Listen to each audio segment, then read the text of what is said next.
煮嘢食同埋上網嘅，所以無論做我哋呢行幾忙都好啦，一得閒呢，我就會入下廚房享受煮食嘅樂趣。咁除咗入廚煮食之外，當然唔少得嘅就係定時候我都會上下網啊，去揾下啲新鮮嘅食譜，同埋再加以自己研究創作一啲新嘅菜式嘅。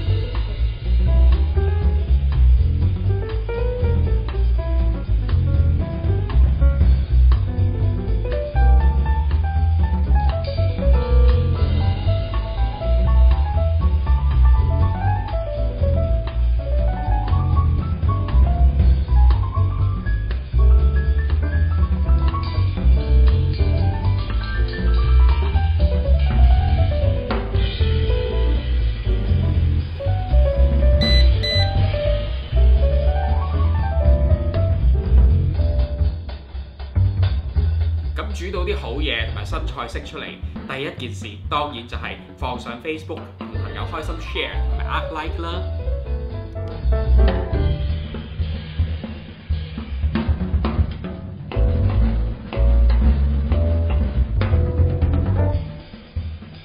喂 Karen，試下我自創嘅 cupcake 啊，記住食完俾啲意見我喎。喂，個樣幾靚喎！但係原本都唔知你識煮嘢食㗎，但係最近見到你咧 share 嗰啲相咧喺 Facebook 度，同埋嗰啲食譜咧真係幾正咁喎，搞到平時唔入廚房都好想入去試下。咁你記住咧，煮完啲嘢咧都好似我咁放上 Facebook share，等我又學下嘢啊嘛。